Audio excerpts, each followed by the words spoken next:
Hi friends, welcome to Banu's vlogs. இன்னைக்கு carrot halwa recipe டேஸ்ட்டாக பக்காவான டேஸ்ட்டில் எப்படி பண்ணலாம் பார்த்துடலாமா? நான் ஒரு 1/2 கிலோ அளவு கேரட் எடுத்திருக்கேன். கேரட்டை நல்லா சீச்சிட்டு அலசி இந்த மாதிரி துருவி எடுத்துக்கோங்க. துருவுறதுல அந்த சின்ன சைஸ் வரும் இல்லையா, அதில் வந்து நான் துருவி எடுத்துக்கிட்டேன். இந்த மாதிரி துருவிட்டு செப்பரேட்டாக எடுத்து வச்சுக்கோங்க. இதுக்கு தேவையான பொருட்கள் வந்து 150 கிராம் கோவா எடுத்திருக்கேன், 100 கிராம் சர்க்கரை, முந்திரி ஒரு 10 நம்பர் எடுத்திருக்கேன், நெய் தேவையான அளவு நெய், ஒரு பேன் எடுத்துக்கிட்டேன். இது நான்ஸ்டிக் பேன் தான் எடுத்திருக்கேன். ஒரு ஸ்பூன் வந்துட்டு நெய் சேர்த்துக்கிறேன். ஃபஸ்ட்டு நெய் கொஞ்சம் காயட்டும்.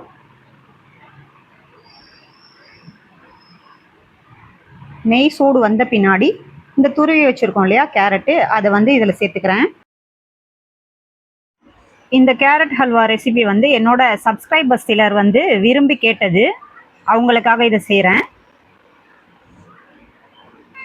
என்னோட பர்சனல் டிஎம்லேயும் சரி கமெண்ட்ஸ்லேயும் சரி கேட்டிருந்தாங்க, அவங்களுக்காக ஸ்பெஷலாக இந்த ரெசிபி.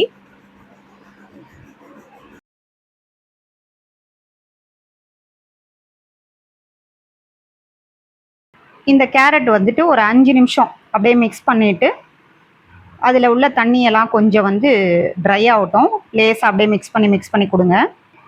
ஃப்ளேம் வந்து லோ ஃப்ளேமில் இருக்கட்டும். இது ஒரு வாட்டி செஞ்சு பாருங்கள். நெக்ஸ்ட் வந்துட்டு நீங்கள் ஸ்வீட் ஸ்டால்லலாம் வாங்க மாட்டீங்க, வீட்டில் தான் செய்வீங்க. நிறைய பேருக்கு வந்து செய்ய தெரியும், ஆனால் பர்ஃபெக்டான மெத்தடில் வந்துட்டு நிறைய பேருக்கு வராது இல்லையா. நல்லா ஒரு 5 நிமிஷம் அப்படியே மிக்ஸ் பண்ணி கொடுத்துக்கோங்க.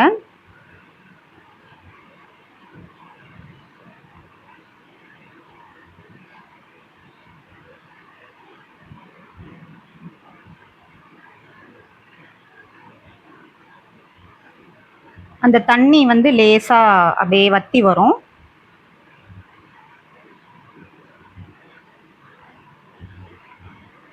அதுக்கப்புறம் வந்துட்டு ஒரு 100 ml பால் எடுத்திருக்கேன்.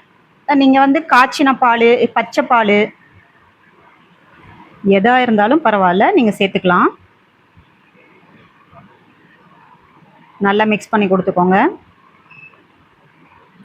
பால் கொஞ்சம் கெட்டியாக இருக்கட்டும். இந்த பாலில் தான் வந்து கேரட் வெந்து வரணும். நல்லா மிக்ஸ் பண்ணி கொடுத்துட்டு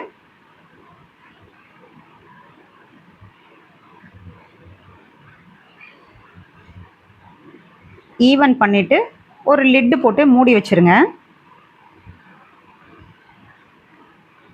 மூடி வச்சு ஒரு 5 நிமிஷத்துக்கு ஒரு வாட்டி ஓப்பன் பண்ணி மிக்ஸ் பண்ணி கொடுத்துக்கோங்க.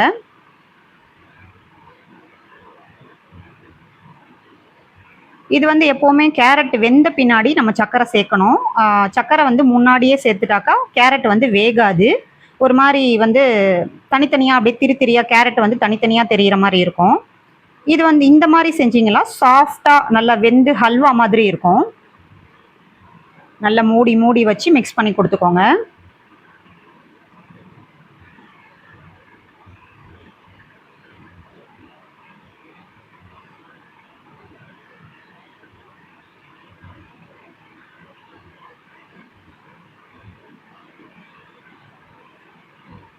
நான்ஸ்டிக்கில் செய்யுங்க, அது வந்து ஒட்டாமல் வரும்.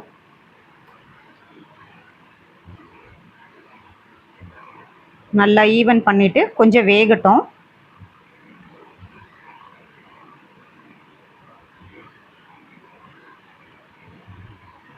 ஸ்லோ ஃப்ளேம்லேயே இருக்கணும் ஃப்ளேமு. அதுக்கப்புறம் சர்க்கரை 100 கிராம் சர்க்கரை எடுத்து வச்சுருந்தோம் இல்லையா, அதை சேர்த்துக்கிறேன். சேர்த்துட்டு அப்படியே மிக்ஸ் பண்ணி கொடுங்க.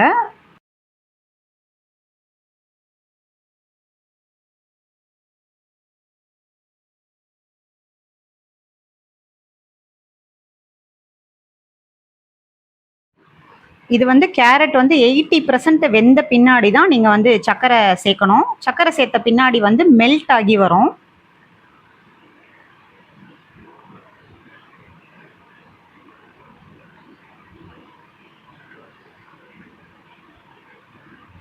அப்படியே இதுலேயும் வேகட்டும்.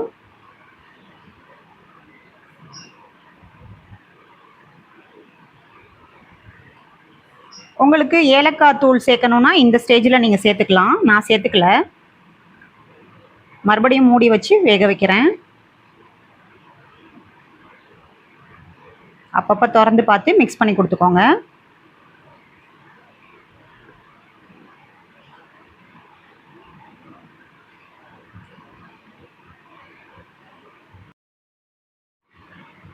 நெய் 2 ஸ்பூன் சேர்த்துக்கிறேன்.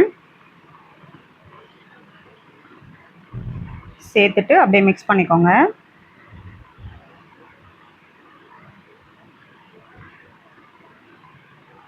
நெக்ஸ்ட்டு ஒரு பிஞ்ச் அளவு சால்ட்டு சேர்த்துக்கோங்க. சால்ட்டு சேர்த்திங்கன்னா சுகர் வந்துட்டு தூக்கி கொடுக்கும், ஸ்வீட்னஸ் வந்து நல்லாயிருக்கும். அதுக்கப்புறம் வந்து கோவா, ஸ்வீட்லெஸ் கோவான்னு ஸ்வீட் கடைங்களில் கிடைக்கும். அதை வந்து அப்படியே உதுத்துட்ட மாதிரி அப்படியே தூவி எல்லா பக்கமும் தூவி விடுங்க. கோவா போட்டதுக்கப்புறம் வந்துட்டு ரொம்ப நேரம் அடுப்பில் வச்சுருக்கக்கூடாது. ஒரு 5 நிமிஷத்தில் அடுப்பு ஆஃப் பண்ணிவிடுங்க. மிக்ஸ் பண்ணி கொடுத்துக்கோங்க.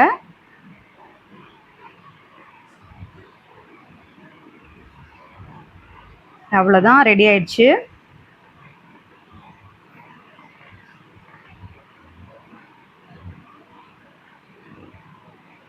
பதம் பாருங்கள், இப்படி வரணும்.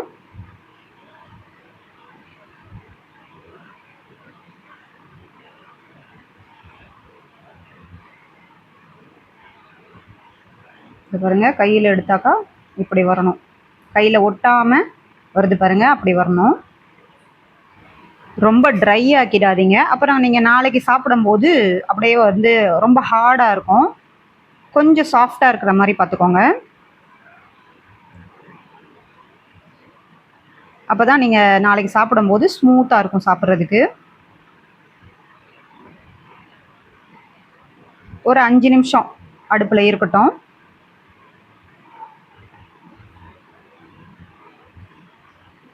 அந்த கோவா வந்துட்டு எல்லா பக்கமும் ஸ்ப்ரெட் ஆகி மிக்ஸ் ஆகணும். அதுக்காக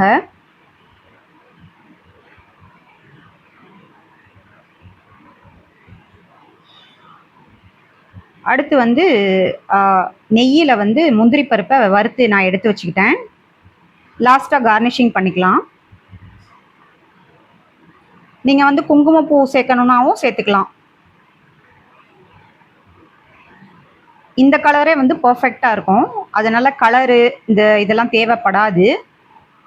யாருக்காவது வந்து கலர் கொஞ்சம் அடிஷ்னலாக வேணும்னாக்கா நீங்கள் தூவிக்கலாம்.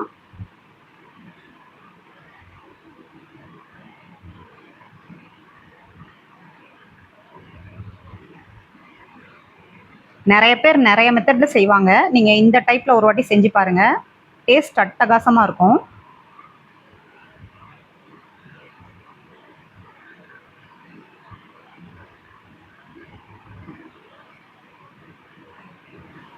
அவ்வளோதாங்க.